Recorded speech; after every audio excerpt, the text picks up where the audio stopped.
Thank you for inviting me to this beautiful campus in this beautiful day. I'm very honored to present my research in front of you faculty members, researchers, and students. Today, I'm going to talk about the multiscale analysis of the complex injury response in multiple organ systems. Okay, so let me start from the current public health. During last several decades, we have suffered from the rapidly increasing healthcare cost. Even though we spend a lot of money, there has not that much improvement on controlling disease. Question is why? The answer is simple. It's simply because a disease is too much complex to understand and to find out good treatment. So bottom line is complex disease is a serious burden in our society. So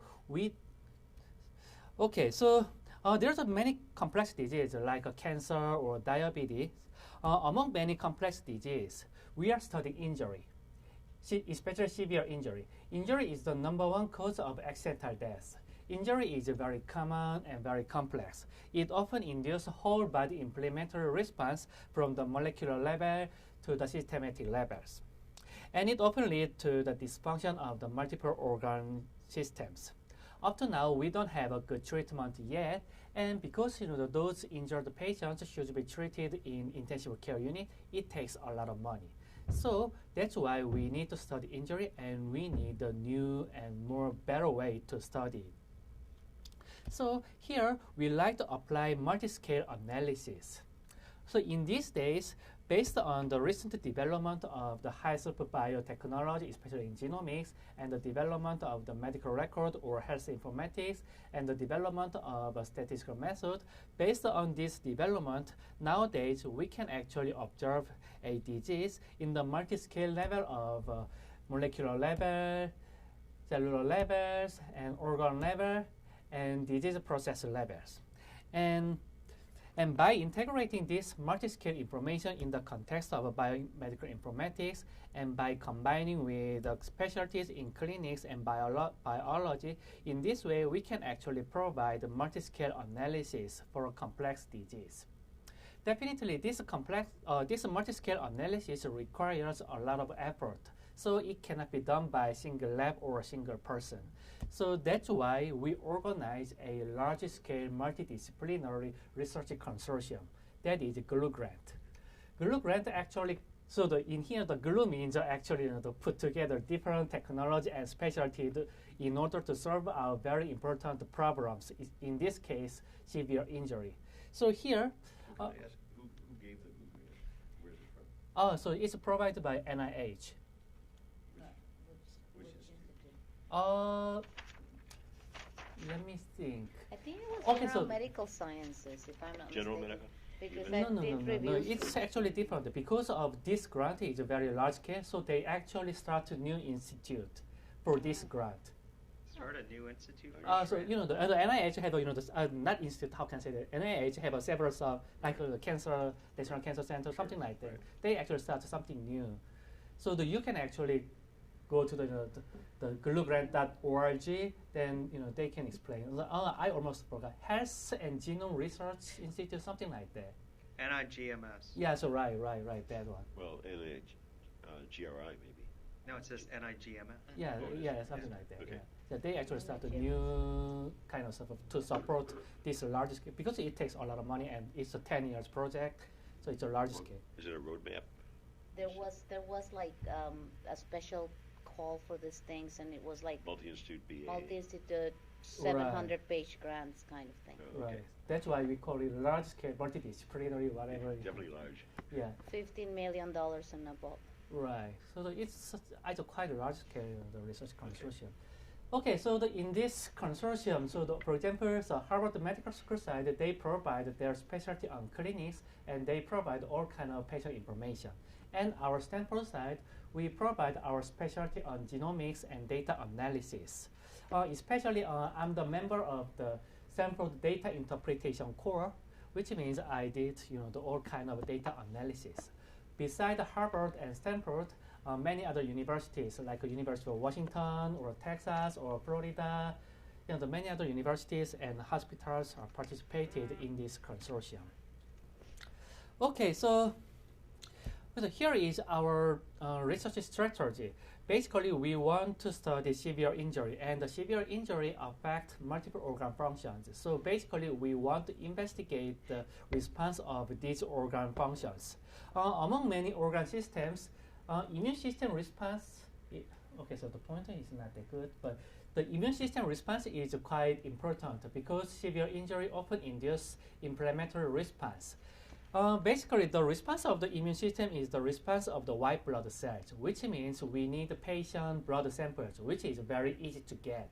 So, actually, we can conduct in-depth genomic analysis for this immune system response, empowered by high-throughput biotechnology. However, if you look at if you want to see the the response of other major organ systems like the cardiovascular or hepatic, it's almost impossible to get those organ tissues from the living patients. So in-depth genomic analysis is not that possible. So that's why instead of a genomic analysis, we want to look at the overall organ functions, and we want to conduct overall systemic analysis based on the medical record. So in this talk, I will go over these two types of analysis. And before we move on further, let me briefly introduce about the high-throughput biotechnology we use here. For this study and for the general clinical genomic study large scale, we have developed the next generation microarray platform that we call the GGH array. The GGH array provides very comprehensive and efficient transcriptome analysis beyond gene expression, such as alternative splicing analysis or earlier specific expression analysis. And definitely for the efficient use of this array, we also have developed supporting algorithms and software tools like alternative splicing analysis and transcript reconstruction or mislabeled sample detection, and we implement those methods or algorithms with user-friendly softwares. And on top of this effort, the Epimetrics, the world's largest microarray company, they are on the way to commercialize this array. Okay, so let's move on to in-depth genomic analysis for the immune system response. I have a quick question actually about the array. Do you know, does it look at microRNA as well, or is it just for the known gene transcripts? Okay, so because this is the microarray platform, so it only measures the fixed the terms, as the fixed. So what you already know. So it targets the 20 or 30,000 genes. Right. You wouldn't look at microRNAs or other things, do you know? So it actually targets all of the known exons and some of the predicted exons. Okay, so exons, but not. So the exons, because it's it's go beyond the gene expression. So it's an exon level.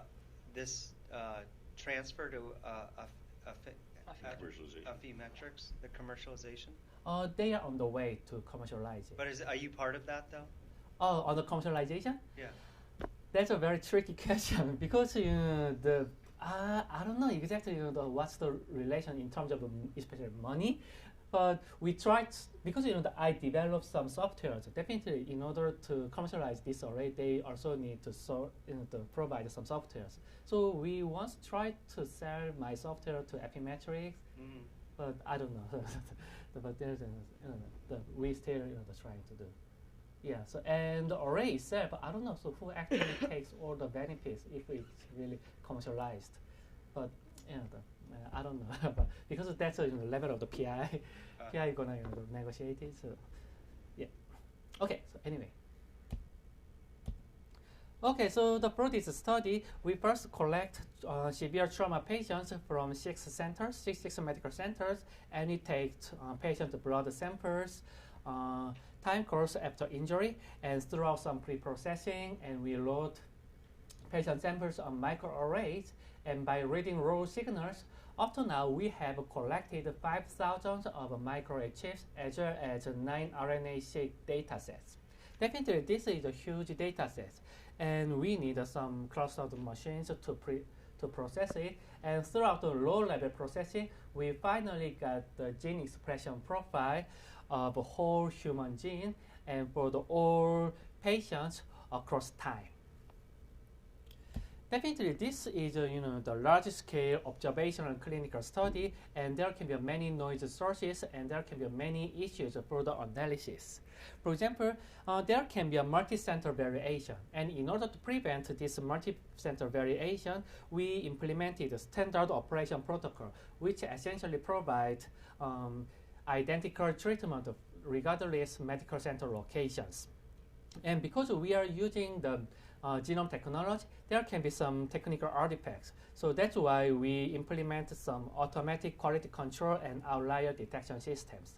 And for the statistical analysis, we sometimes develop our own method, and we sometimes utilize the previous method, up-to-date, most sophisticated statistical method for batch effect removal and time course analysis and compound effect control and phenotype to genomic signal associations. What's a batch effect removal? So it's like that, because this is a large-scale data set. So the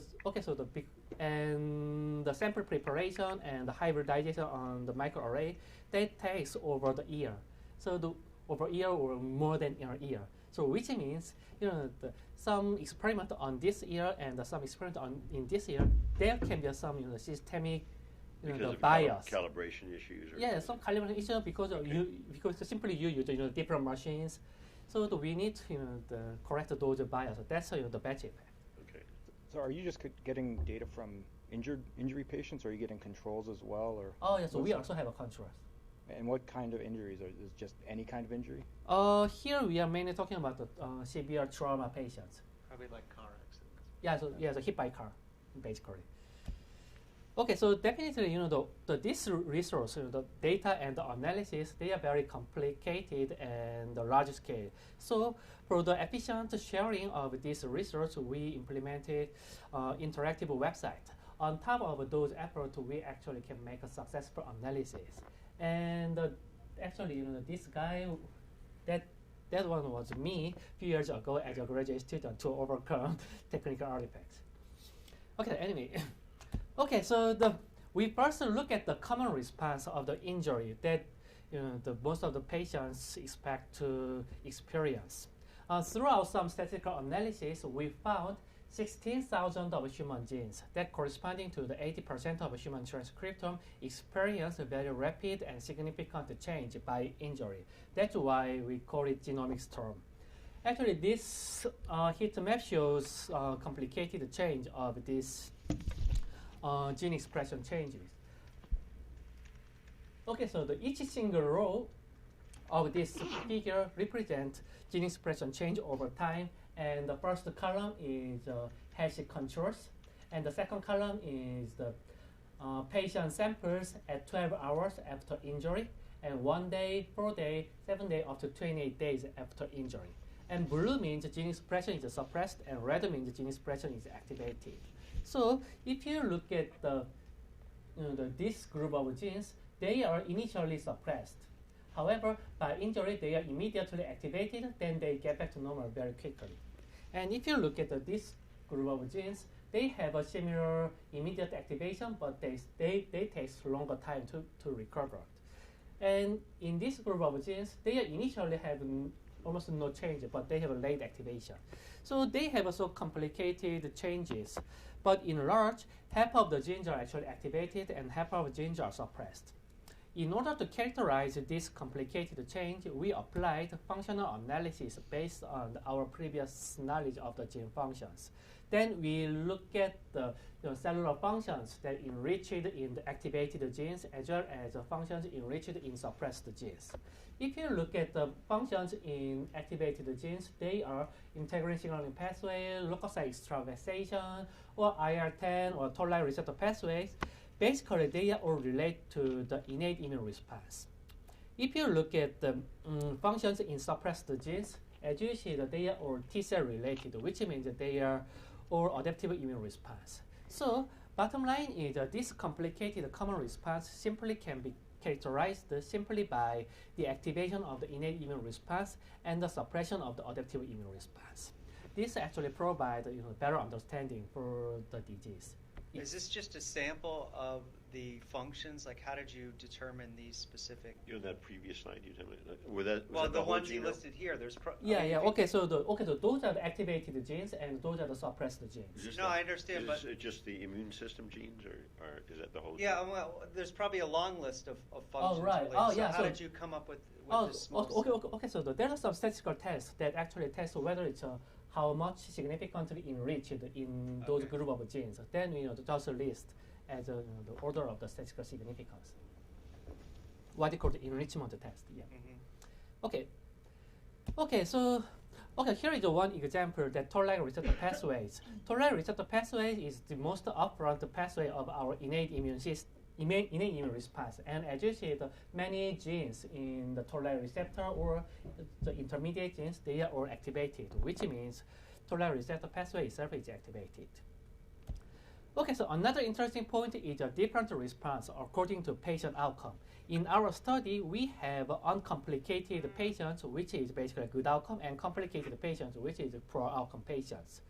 And this figure shows the gene expression change of the healthy controls and uncomplicated patient and complicated patients. If you look at this group of genes, they are initially suppressed, but they have an immediate activation in the uncomplicated and complicated patients.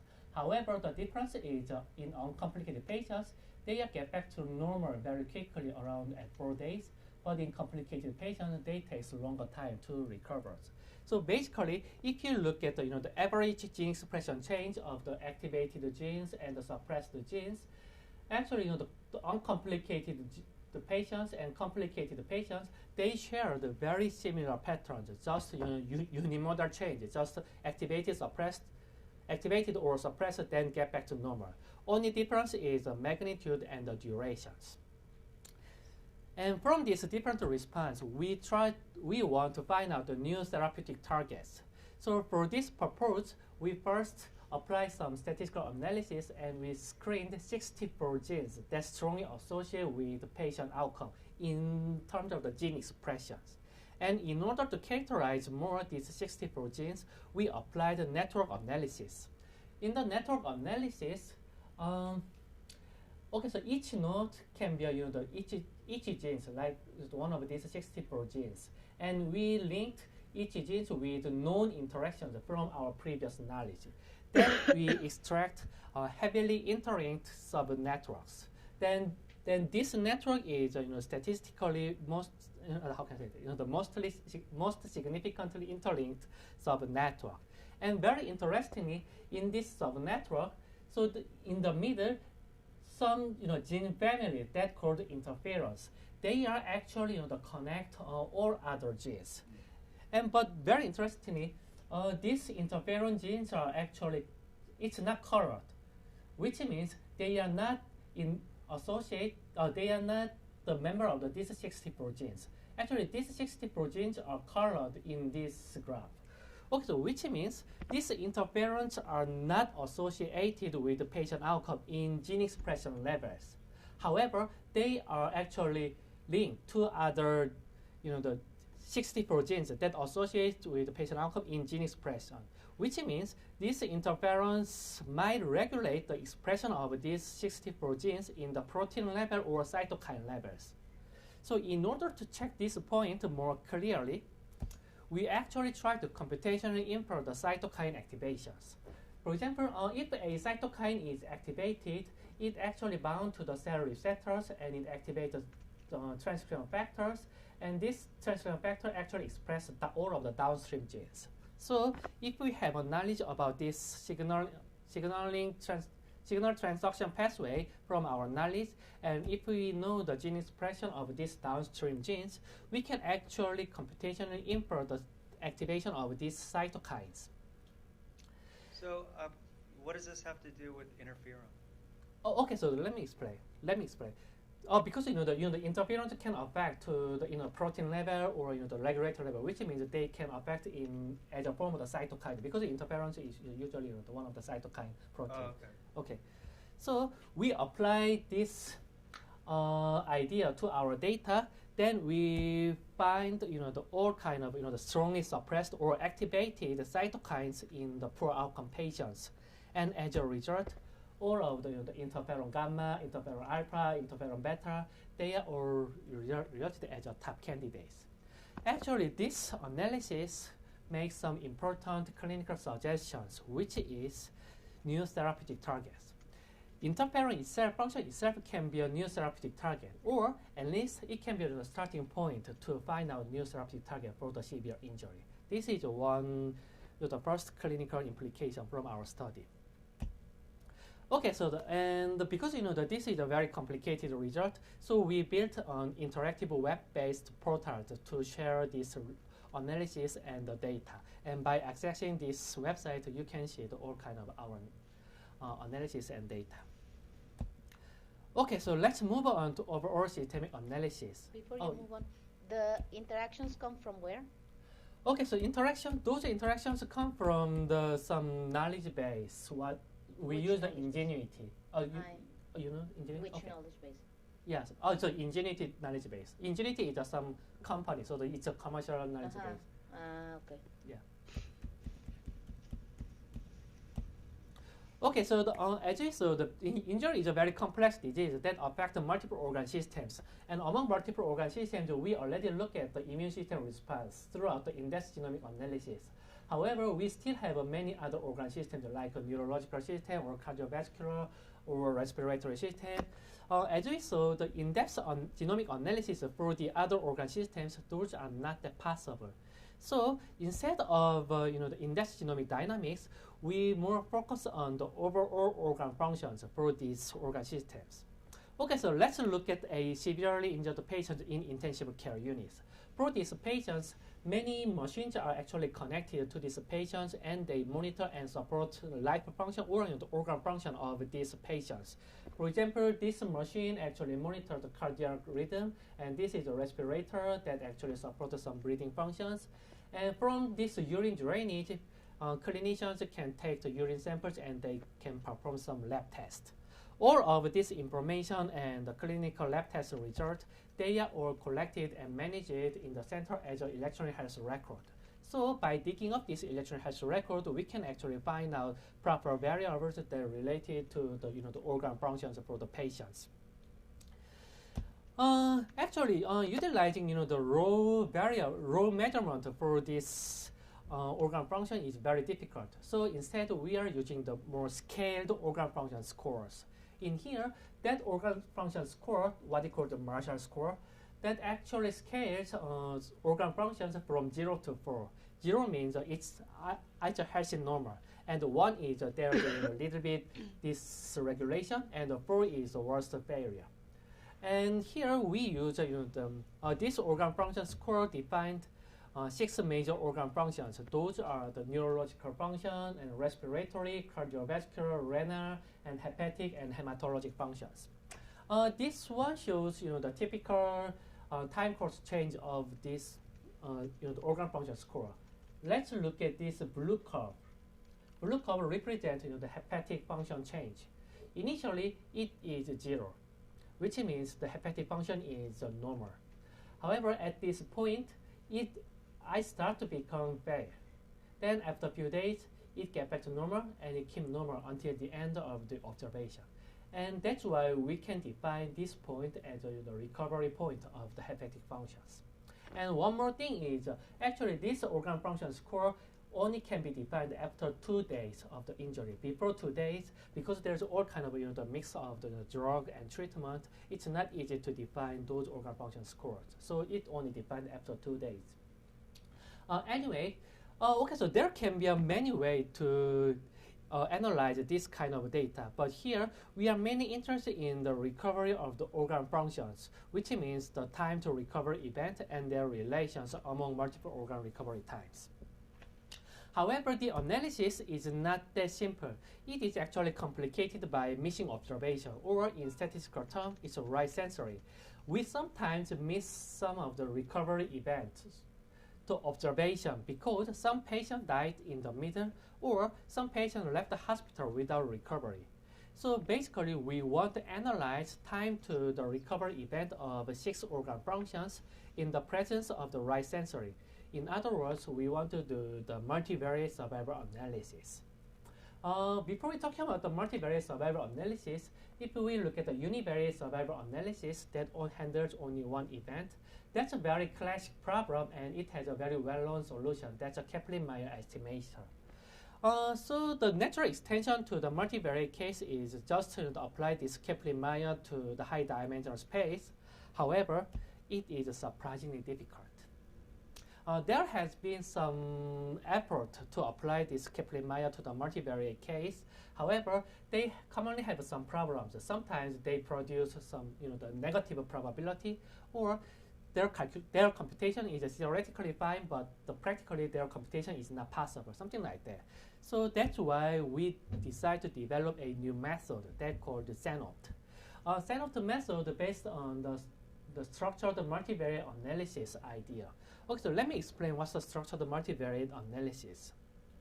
Okay, so if you like, okay, so let's look at this simple bivariate case for the time to event 1 and the time to event 2. Usually, the usual method for the density estimation, if we want to estimate the probability density at this specific point, we need a lot more samples nearby this point. However, in the high-dimensional space, it is not always possible because of the sample sparseness or the missing observation. So instead of, in the structured multivariate analysis, we adapt somewhat different approach. We first structured or partitioned this sample space into the several blocks. And instead of focusing on this specific point, we try to estimate the average density of these blocks. And in this way, we can actually utilize the multiple samples in this block, also within this block. So that's why this method provides a more robust estimation for the sample size and the missing observations. And by providing some optional partitioning, which means we provide some probability whether we're going to partition it or not, excuse me. And in this way, we can actually achieve a more accurate estimation. So in this way, we can actually provide a non-parametric Bayesian estimation for the joint probability density. Yes. I'm confused. So what do each of these boxes mean? Oh, okay. So each of these boxes actually, it is adaptively defined. We actually, we actually first learn the structure of the data analysis data. So for example, okay, so let's assume that this part is this block is quite sparse, and the samples are only located only in this block, and we can simply by blocking this part and by separating this part and this part, we can simply estimate density here is 0 and density here is very high, something like that. So first we try to learn the data structure, then by partitioning, then we can simplify the complex sample space, then we can actually make better estimation for the sample density. So are you discretizing the time, or are you assuming that it's uniform within those blocks? It's not discretized time. It's just partition the sample space. Then we separately estimate for each partitions. Okay, so. But you said the problem was that it was a bivariate approach using the Kaplan-Meier. How does this address a multivariate? I don't see that. Okay, so this is the simple example of the bivariate case, but definitely we can extend this approach to the trivariate case or the higher dimension. We just participate the sample space into some blocks. In this case, it's a 2-dimensional block, but in a trivariate case, it's a 3-dimensional block. Okay, so let me keep going. Okay, then we tested this method throughout some extensive simulation studies. Then we test 9 distributions. We randomly generated samples. Then we compare. Then we measure the errors between the estimated density and the true density. Then we plot as the box plots. And the x-axis is the estimated errors to the true density. And the CenOpt method in red, they have the least errors compared to the other previous method like a Dabrowski or Password or Lin and In. So which means our method is quite accurate. And if you look at the variance of the estimation, our estimator provided the relatively small variance, which means it's robust. So bottom line is we have a good method for the multivariate survival analysis. Then we apply this method to our data. So this one shows the one typical example between the time to neurological recovery and the time to cardiovascular recovery. And our CenOpt method provides some partitioning of the sample space, and it assigns some sample density for each partitions. Dark red means it's dense, and white means it's sparse. And as you see, this bottom left corner is relatively sparse compared to these left upper corners, which means usually T-cardio, time to the cardiovascular recovery, is longer than the T-neuro, time to the neurological recovery. Actually, this observation encourages us to look at the precedence probability. So from the joint distribution of the T-neuro and T-cardio estimated by CenOpt, we can easily calculate the precedence probability. That is the probability that T-neuro is less than T-cardio. That results in 80%. So in other words, with a 80% of a chance, neurological recovery precedes the recovery of the cardiovascular system functions. The other way around is only 20%. It actually suggests a very strong precedence in the recovery of the organ functions. And by applying this precedence analysis to other data set, to other organ functions, we can actually find out the prepared organ recovery sequence. And by looking at all patients, we can find out usually hepatic function recover first, then the hematology, then the respiratory, and the neurological renal functions recover at almost the same time, and the cardiovascular function recover the last. And by looking at a subset of patients with a poor outcome, we can also find out similar sequence. And as you see, the order itself is very similar. However, only difference is the time to recovery. Definitely, the poor outcome patients takes longer time to recover. That's very expected, right? Then what's going to be unexpected? Let's look at the time to recovery of the respiratory function. As expected, poor outcome patients takes longer time. However, if you look at the gap time between respiratory function to the cardiovascular or full recovery, that is represented as red, they are very similar, which means the late recovery of the poor outcome patients is mainly due to the late recovery of the respiratory functions. This is quite interesting clinical observations. And in order to see this point more clearly, we actually plot the median gap time from the respiratory function recovery to the neurological recovery, cardiovascular, and renal system recovery across the respiratory recovery times. And as you see, those plots are quite consistent. So which means this gap time is quite consistent, right? So from this gap time consistency, we can actually define some inter-event dependency, which means we can actually define that event B is so we can say it's dependent on event A.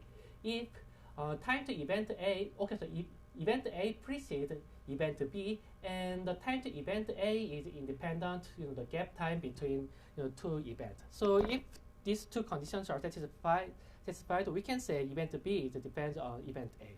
By applying this idea to our data, we can find out the recovery of the hepatic function and the respiratory function and hematologic function.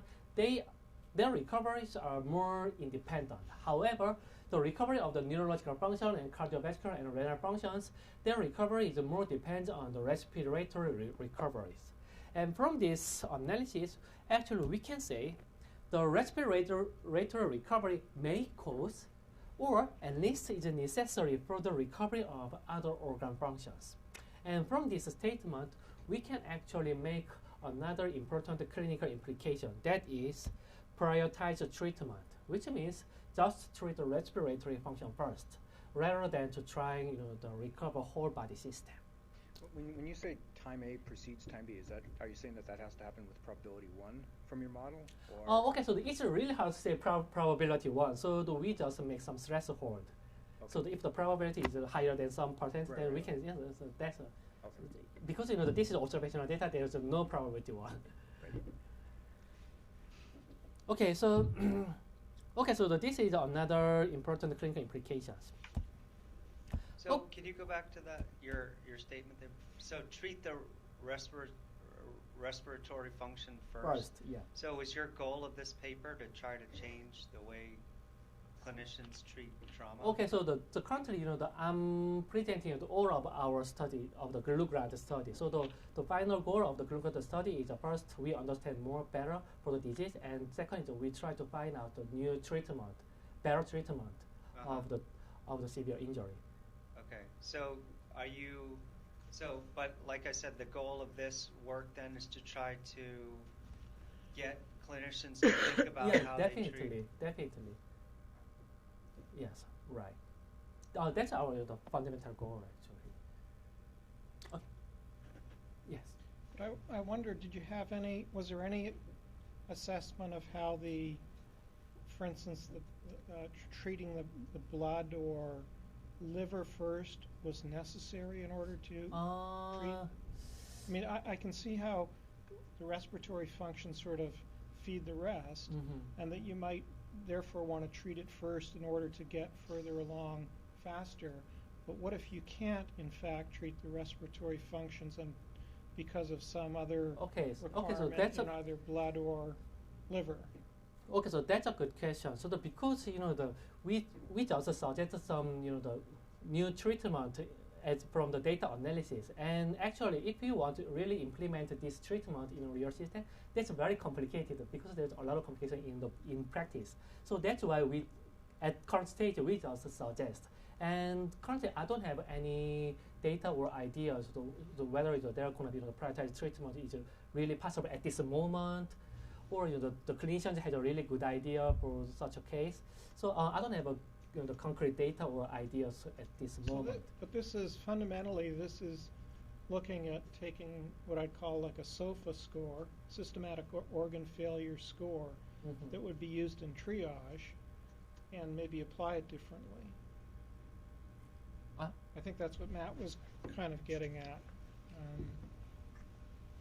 Okay, no, fine. Just go ahead. That's fine. But thank you. So in the collection of this data, though, I presume these patients are undergoing treatment as well, right? So you've got this sort of circular logic here. So do you account for what kind of treatment they're undergoing? Okay, so because before we started this study, we actually set up the standard operation protocols, which means that there's a lot of big document that how we can treat the patients.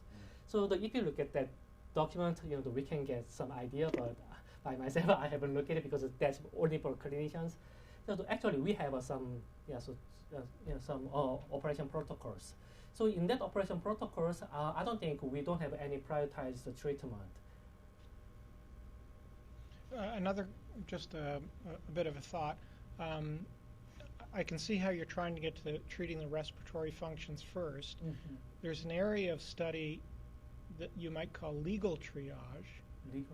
Legal triage. The point being, respiratory recovery equipment is typically scarce.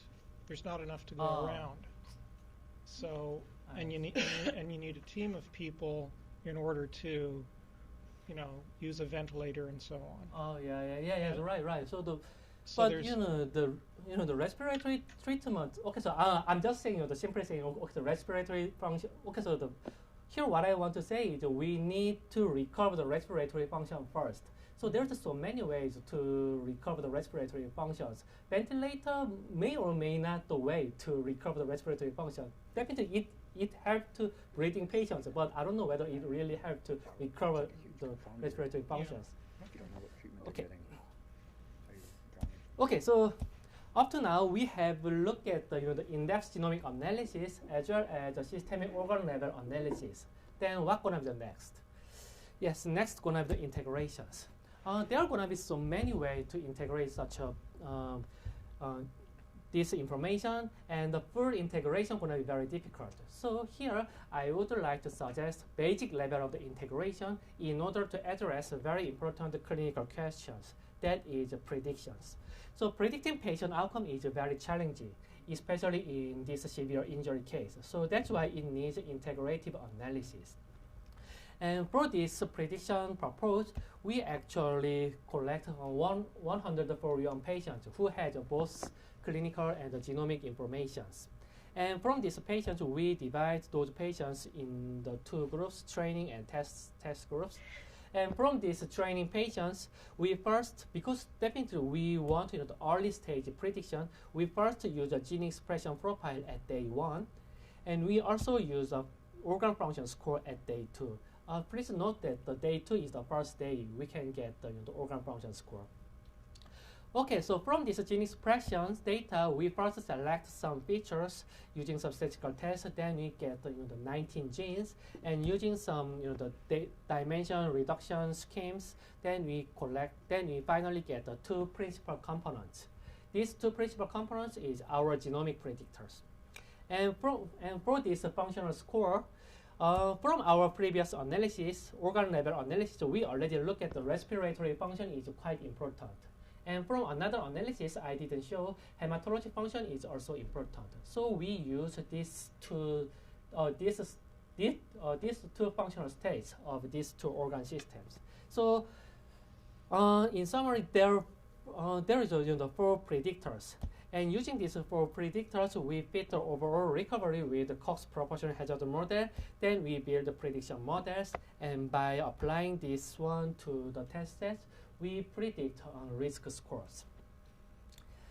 Here we use the binary prediction criteria, which means we stratify these predicted risk scores into low risk group and high risk group.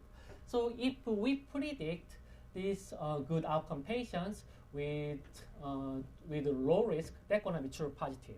And if we predict these poor outcome patients with high risk, they're going to be true negative, and the false positive and false negative. We test this prediction performance with ROC curve, of which x-axis is the false positive rate and y-axis is the true positive rate. Definitely we want low false positive and high true positive, so we want these curves move toward the upper left corners. Then when you use systemic organ level predictor only or genomic predictor only, they have some predictive power. However, the performance was not that satisfactory. However, if you use integrative predictor, you can actually achieve a very improved prediction performance. So basically, utilizing this integrative predictor, we can achieve very successful and accurate predictions. And based on these accurate predictions, we can actually provide another important clinical implication suggestions, that is differential treatment. If a patient is predicted as a high-risk patient, we may want to put more intensive care. So in this way, we can actually provide personalized care. How do you know that just adding more data to your model didn't artificially inflate your ROC scores?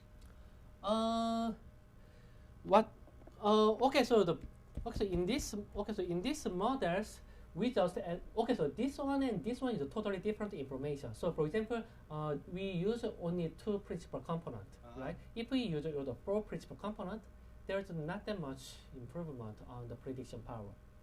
Okay. And so you tried it with 4 principal components? Oh yeah, so definitely. And your ROC curve is from this independent test set, right? It's not from the training. Is that right? Oh yeah, so that's for the this one, yeah. And that's the ROC curve. Yeah, definitely.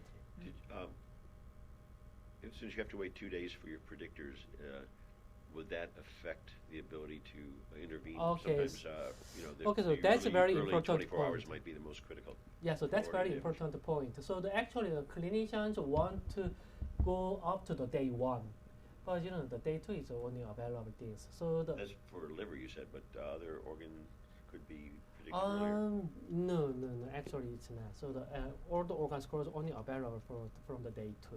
And that's because?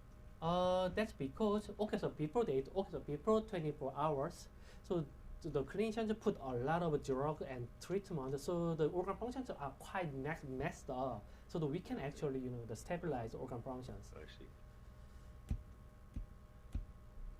Okay, so Okay, so then the another important thing is the differential treatment. Okay. Okay, so all of this analysis provide actually new paradigms in the host response to the injury. So the current paradigm for the host response to injury is based on the data before 2000. According to the current paradigm, if a patient gets injured, they experience whole body dysregulation across multiple organ functions, and this regulation is resolved as time goes. This is for the case of the good outcome patients. If a patient had a poor outcome, in the current paradigm, people suspect some kind of the second hits, like in hospital, the infection or something like that. So they have another bump of the dysfunctions. That's why they takes a longer time to recover, and so that's the current paradigm. However, from this study, we actually provide a new paradigm based on the data after 2000. We think there has been some fundamental change around the 2000 in the patient care, something like the standard operation protocol we actually implement. So in this new paradigm, actually, poor outcome patients and the good outcome patients, they actually share the very similar pattern of the recovery. The only difference is the magnitude and the durations. And in this paradigm, and the recovery of the respiratory function is quite important because it indicates the overall recovery. And between these two types of recovery, the interferon functions are quite strongly associated with. And based on these two data, information, we can actually predict the patient outcome very successfully. So for the poor condition patients, you said that respiratory function was essential for achieving positive outcome. So the recover. Okay, so it's like that. But here in the red, it looks like it's trending down regardless of whether respiratory function. Oh, okay. So it's like that. So actually this point represents the time that the respiratory function is recovered. So once it is recovered, then it has the consistent time to get but this the shows recovery. It's already trending down, even before respiratory. Not in the red. On the red. Even before respiratory function improves, is recovered, the whole body dysregulation is already improving. Oh yes. Okay. So actually everything is get improved continuously. Yeah, right. But definitely. But problem is at some specific point we don't know. Okay. So it's like that. So this graph shows just some conceptual trajectory, and the problem is we actually cannot observe exactly this trajectory in the real situation. Instead, we only look at the recovery of each organ functions.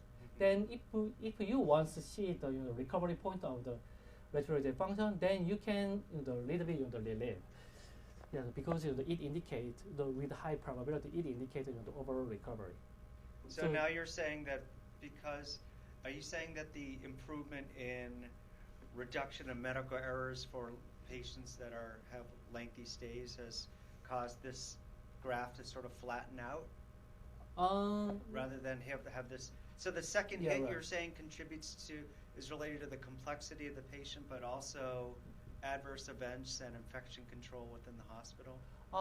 Okay, so there can be many reasons for the second hits, and we do not know we don't have a full understanding about the second hits. But if you look at the data before 2000, we can clearly see the second hits. So, okay, so if you draw some curve like that, so there's actually the second hits. But if you look at the patient data after 2000, then you cannot observe it. So that's why we say the second hit is virtually disappeared.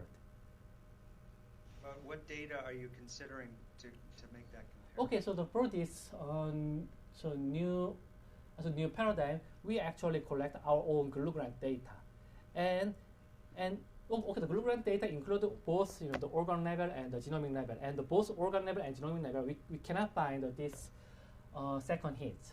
However, all the data, they actually only have the organ level data, and in the organ level data, they they showed some second hits. Yeah, so the so this is just all of the data that you have for your study. Yeah, before right. 2000 and after. Yeah, right. And this only shows people that have returned to baseline, or is there are bad outcomes averaged into that? Okay, so because we have some the small the death rate, so the on average okay, so most of the patients get back to normal. So but definitely some patients die in the middle.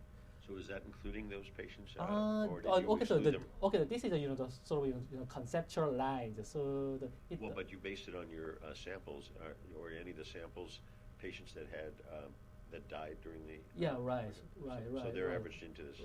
Yes. You can think like that. Going back to the previous question, actually. Which one?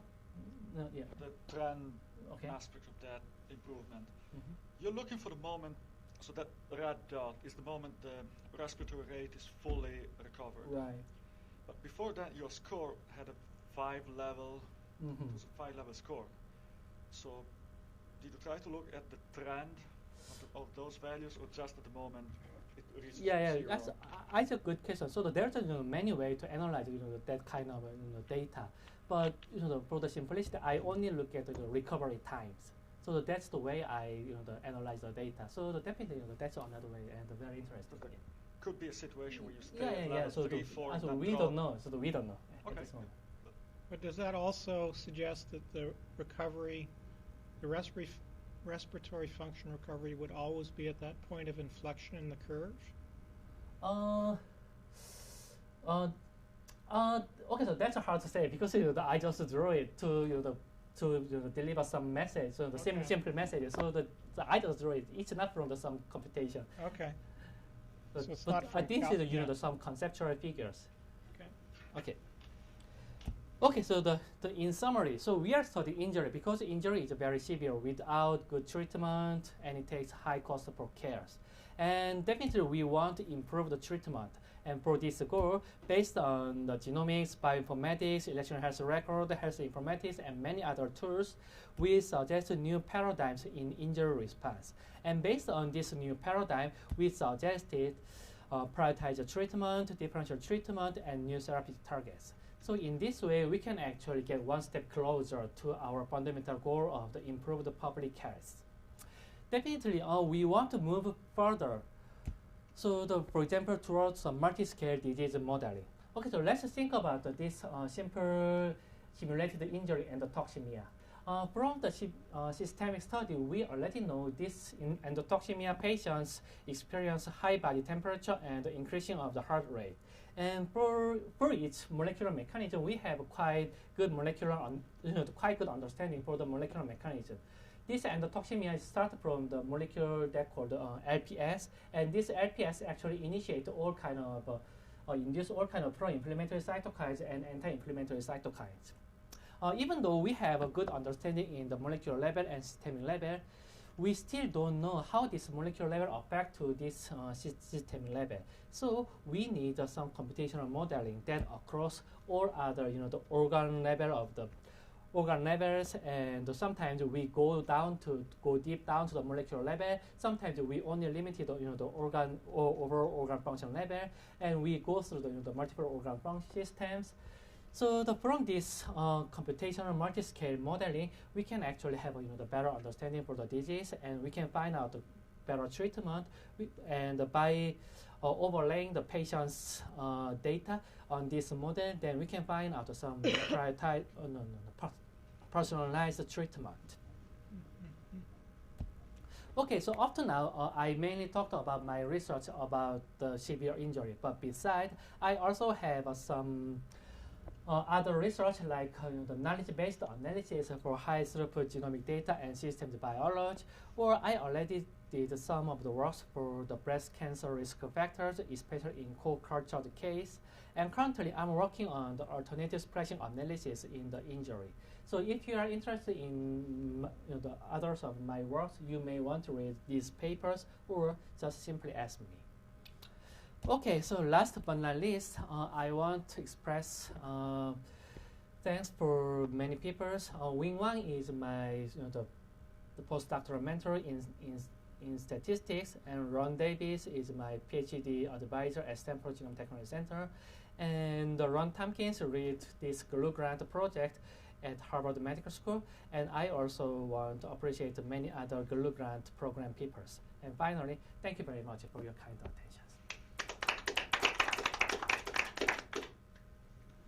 Well, we've asked a lot of questions already. Let's start at the back. I'm intrigued. You've been looking at it at a kind of an individual patient level. Mm-hmm. You know, how can we improve our triage of this individual patient? But just sort of tying together what you've been thinking of and thinking in terms, let's take it from a spectrum of there all the way through to public health. If you could indeed predict, if you could build something that could predict what I pointed was that point of inflection. I know you said it was conceptual, you just sort of drew it. Yeah. But if indeed it is a point of inflection in the rate of change of systematic organ failure, right. you could then allocate resources based on some optimization. If some mass event hit, I mean a public health mass influenza or something, right. for which respirators were scarce, needed to be allocated to optimize the safety of the public, right. and you could predict that point of inflection, you'd know where right. and when to send right. the respirators. Right.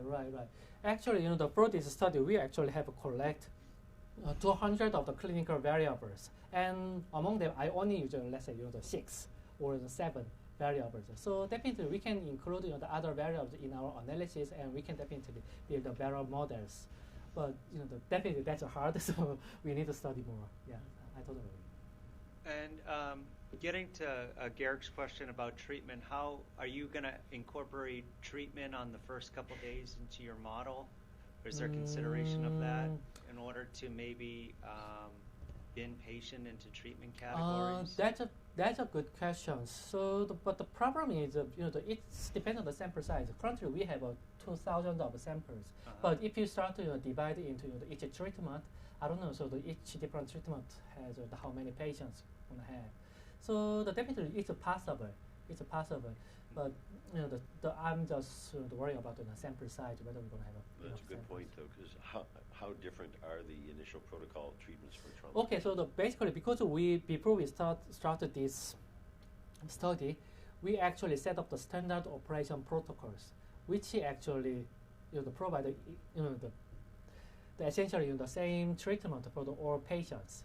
Definitely, I depend on the patient's conditions. But if they have the same condition, we're gonna provide the same protocol, same treatment. Well, there's there's an advanced trauma life support protocol, but that's usually for and some of our students have actually worked in that area, but that's usually for only the first stabilization phase. Yeah. So is this for the ER, for the ICU? Well, this is ICU. But you have no idea about when they first come into the ER. I mean, the ER doc isn't thinking about, just thinking about saving, support, it has to stabilize them. Really stabilizing. So this is only for the treatment protocols are only for once they get admitted. I have to check because in the database we have data for the ER treatment and the pre-hospital treatment. We have all the data, but in terms of standard operation protocol, whether it's gonna cover to the pre-hospital or ER, I have to check. Yeah, so that point is I assume once they're admitted, there are the vital signs that get monitored and the lab tests that get drawn are pretty standard, but there may be variations depending on whether they're unconscious or their heart rate's unstable. I'm sure that they differ, based on it. In terms of medications, in any case. Since you're looking at an acute condition here, how quickly can you get genomic type of information? How quickly can you draw okay, blood, so get that's very important questions.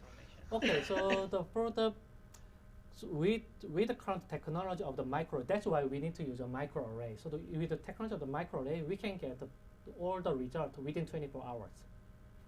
So the up-to-date, but if we use the sequencing, it takes at least 3 days, 4 days. So that's why So you get the results and the analysis in that 24 hours. Because in terms of microarray analysis, is in these days it can be quite quick, so it's not a problem. So and another thing is that's why we want to only look at the.